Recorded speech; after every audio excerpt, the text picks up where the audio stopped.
kami dari kelompok 4 ingin melakukan tutorial cara menggunakan WHO Andro untuk penilaian status gizi.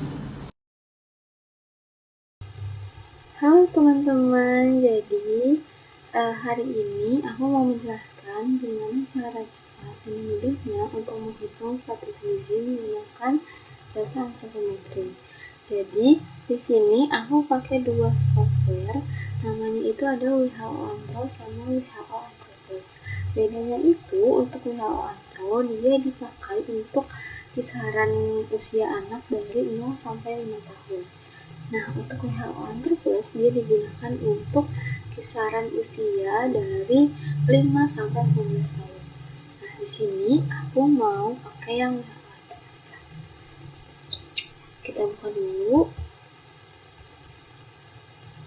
Nah, udah kita buka, jadi ada tampilan seperti ini. Ada 3 icon. Yang pertama itu ada anthropometric calculator, ada individual assessment, sama ada nutritional survey. Nah, aku mau ngejelasin yang anthropometric calculator. Fitur anthropometric calculator ini dirancang untuk mempermudah perhitungan indeks anthropometri seperti Z-score, YT, dan status gizi berdasarkan umur dan jenis kelamin. Fitur ini sangat membantu dalam memantau pertumbuhan anak dan kesehatan gizi individu. Jadi, kita masuk ke tutornya. Kita klik dulu yang anthropometric calculator. Nah, lalu ada muncul tampilan seperti ini. Jadi aku mau jelasin satu-satu dulu. Untuk perbedaan WHO Andro dan WHO Andro Plus itu ada di bagian sini juga. Jadi untuk bagian WHO Andro Plus dia itu tidak menggunakan pengukuran lingkar kepala, lingkar lila, triceps skin fold atau lipatan kulit bagian triceps, sama ada subscapular skin fold atau lipatan kulit bagian subscapula. Dan dia juga nggak ada hasil dari pengukuran yang tadi.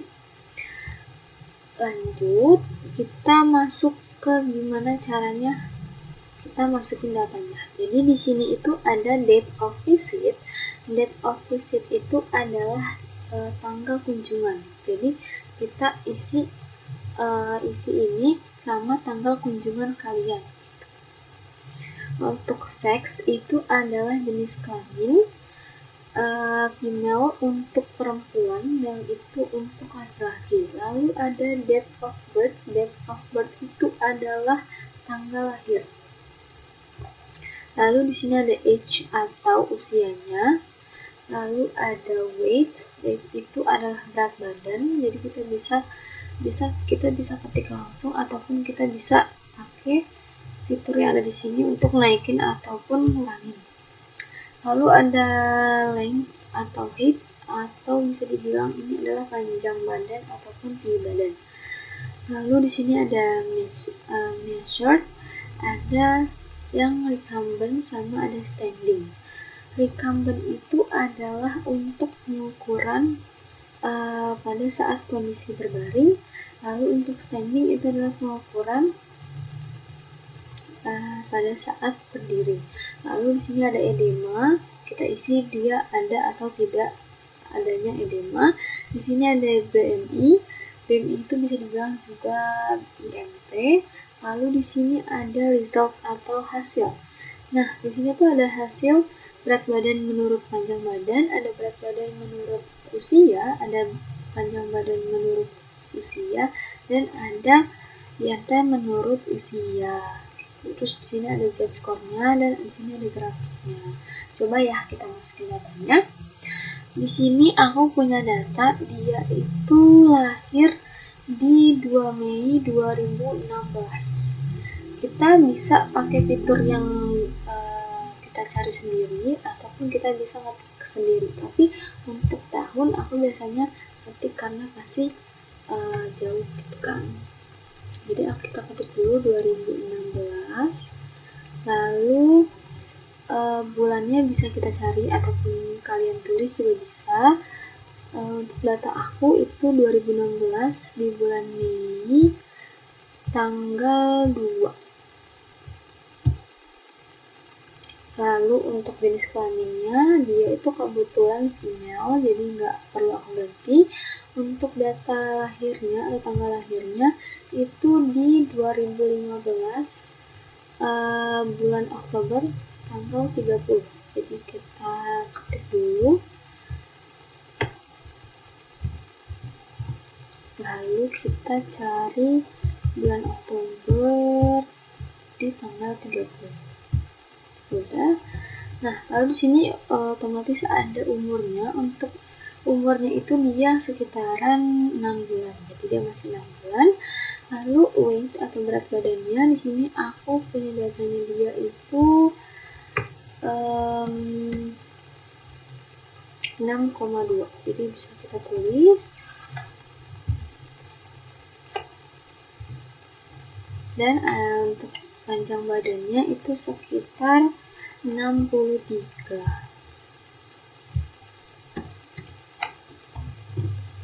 Oke, sudah.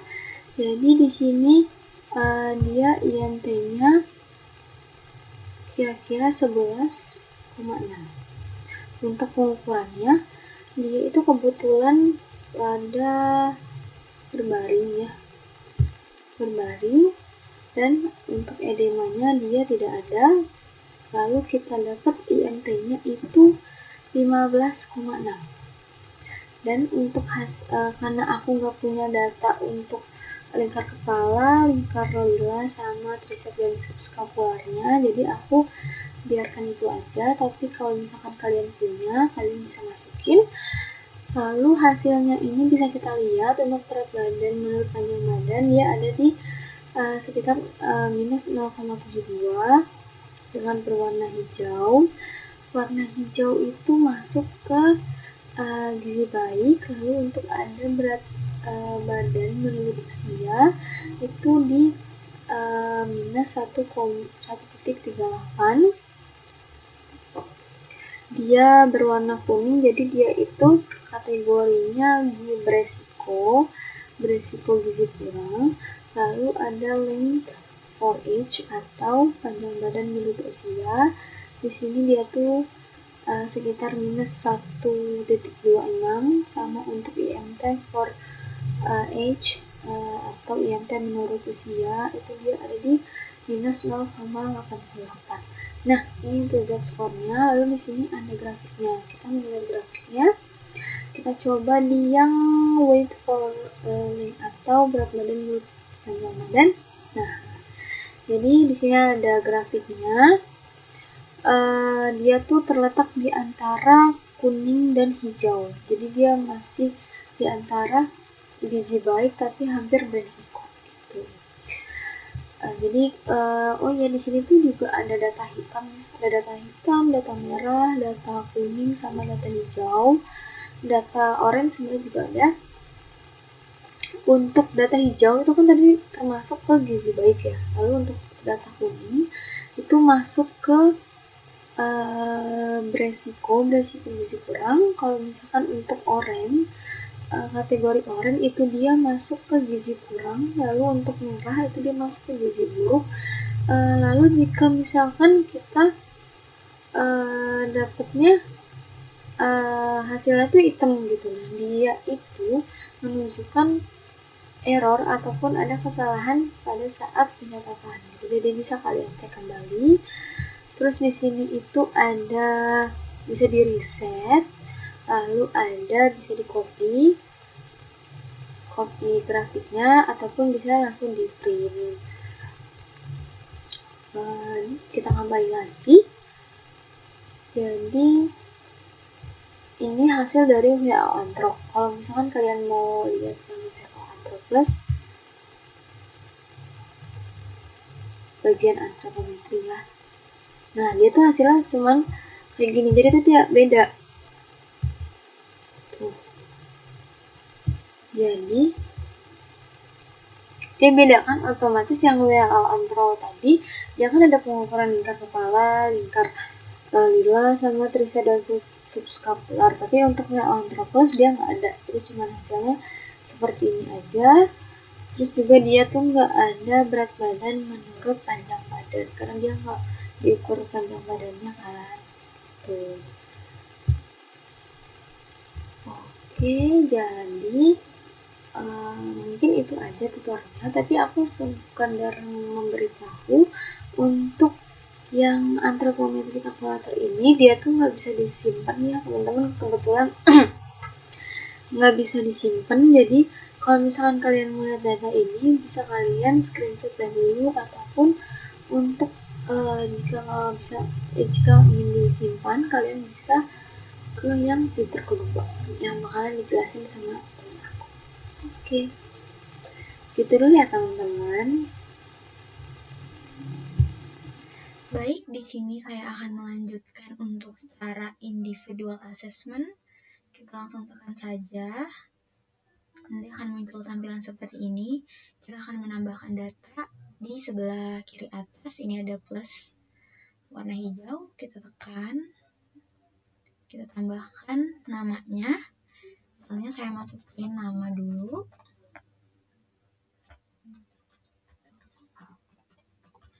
Oke, sudah ditambahkan namanya.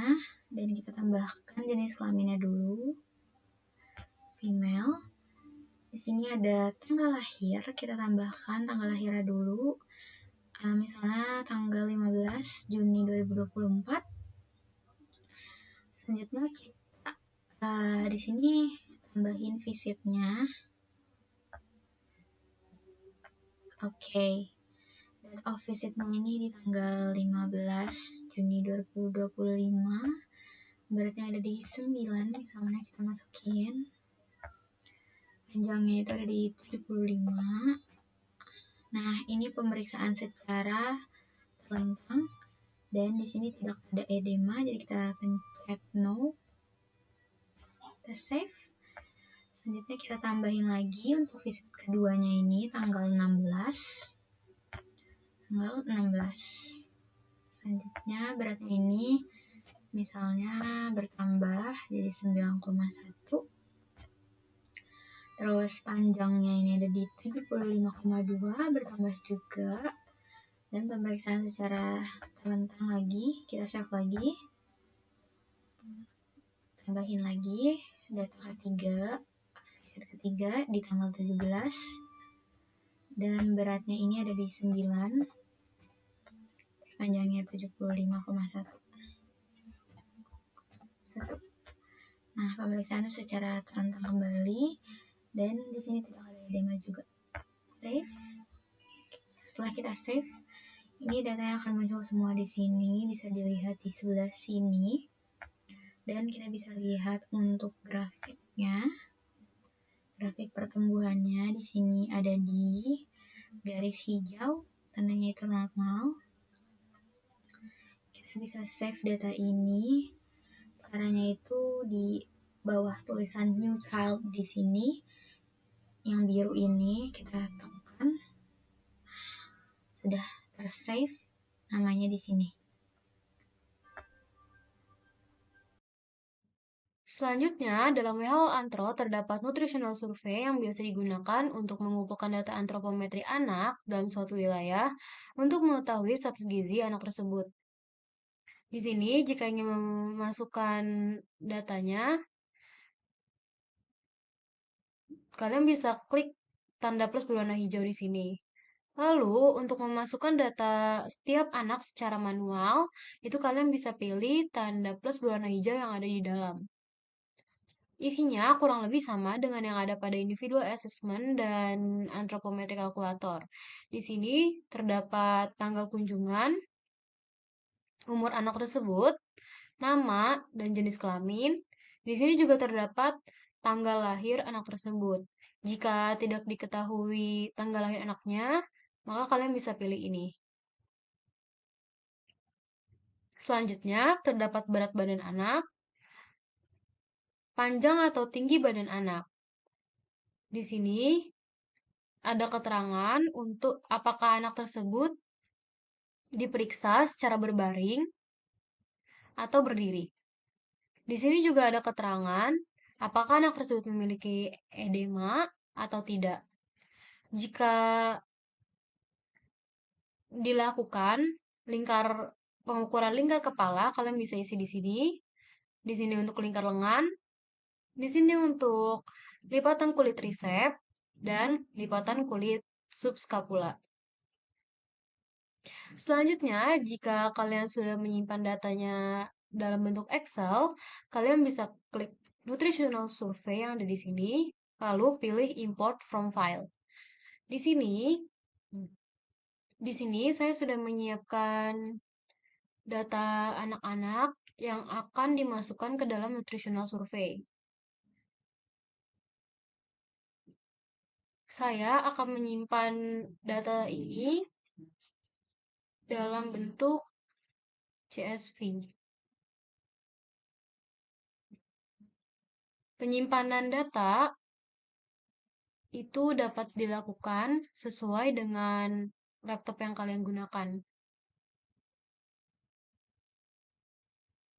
Setelah disimpan, jangan lupa data ini